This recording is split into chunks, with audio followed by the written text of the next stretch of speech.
নওগাঁ জেলার সাপাহার উপজেলার পাতাড়ি গ্রাম। ধান কাটার পর এই গ্রামের মাঠ এখন হাঁসের খামারে পরিণত হয়েছে। মিজানুর রহমান নামের একজন ব্যক্তি হাঁস মোটাতাজাকরণ খামার করে স্বাবলম্বী হয়েছেন।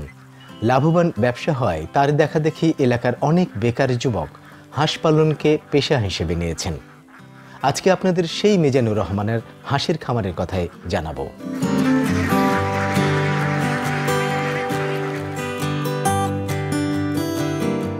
লেখাপড়া না জানার কারণে শুধুমাত্র মাঠের কাজ ছাড়া মিজানুর রহমান তেমন কাজও জানতেন না। তেমন জমিজমাও নেই, কিন্তু বরাবরই অন্যের কাজ করা তার অপছন্দ। অবশেষে সিদ্ধান্ত নেন হাঁস পালনের। তার পরিকল্পনা ছিল একদিনের বাচ্চা হাঁস কিনে পরিচর্যা করে 4 মাস পর বড় করে বিক্রি করবার। সেই পরিকল্পনায় প্রাথমিকভাবে 1000 হাঁস দিয়ে খামার শুরু করেন। কিছুদিনের মধ্যেই 100 হাঁসের বাচ্চা মারা গেলে কিছুটা হোঁচট খান তিনি। এক পর্যায়ে নিবিড় পরিচর্যা করলে আসে কাঙ্ক্ষিত সাফল্য। আমি হাঁস কিনেছি 1000 হাঁস কিনে মানুষ করা পর্যন্ত 4 মাস। 4 মাসে মানুষ করা পর্যন্ত বিক্রি করার সময় দেখা গেছে 100 হাঁস কম, মানে মরে গেছে। এই 900 হাঁস মানুষ করতে আমার খরচ হচ্ছে 85,000। আমি বিক্রি করেছি 2,15,000। আমি কিনা খাওয়াইছি, মনে করেন যে ফিট খাওয়াইছি, ওই 1000 হাঁসে ফিট খাওয়াইছি 10 বস্তা।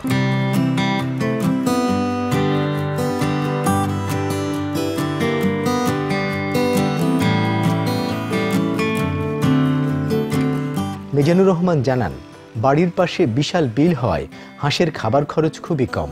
শুধুমাত্র 1 মাস বাচ্চাগুলোকে কেনা খাবার দিতে হয়, আর বাকি 3 মাস বিলের কেঁচো, শামুক ও পড়ে থাকা ধান ও জলজ উদ্ভিদ খেয়েই হাঁসের খাবার চাহিদা পূরণ করা হয়। তার মতে মরণঘাতী রোগের ভ্যাকসিন দিলে হাঁসের মৃত্যুর হার খুবই কম হয়। তাছাড়া যেসব রোগ আক্রমণ করে সেগুলোকে নিজেই চিকিৎসা দেন বলে জানান মিজানুর। ওষুধ পানির সাথে মিক্সার করে দেওয়া লাগে। ওই যে পায়খানা দেখে হাঁস কেমন করছে এটা দেখা এর উপর ওষুধ দেওয়া লাগে। এই দেখেন যে হাঁস খক করে উঠলো, তাহলে সর্দি লাগলো কি না, সর্দি লাগলে এক ওষুধ দেওয়া লাগবে, সিপ্রো দেওয়া লাগবে। আর মনে করেন যে পায়খানা চুন যাচ্ছে, তাহলে এটোভিট দেওয়া লাগবে। এরকম করে বাচ্চা হাঁস মনে করেন যে 20 দিন বান্ধা ছিল, 20 দিন পরে মাঠে ছাড়া দিলে মুখে ঘাও হয়, এর জন্য বিটু বড়ি খিলান লাগে। মনে করেন 200 বড়ি নিলেন, 4 বারে খিলাইলেন।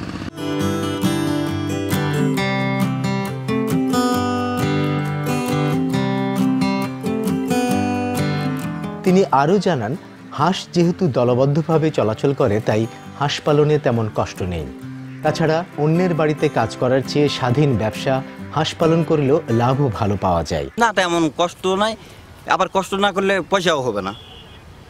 এই নোংরামো কাম মানুষে হয়তো বলে দিয়ে এই নোংরামো কাম করে, নোংরামো করে আর 2 পয়সা পায়, এই জন্য তো খাটা।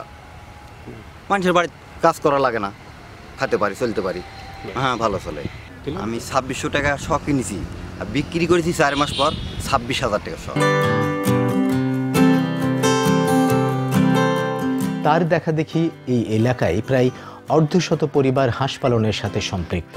প্রতিটি পরিবারই হাঁস পালন করে এখন অভাবকে জয় করেছে।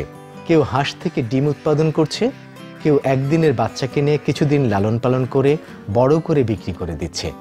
আর এতে করে বদলে যাচ্ছে অনগ্রসর ও পিছিয়ে পড়া এই জনগোষ্ঠীর জীবনমান সহ সার্বিক চিত্র।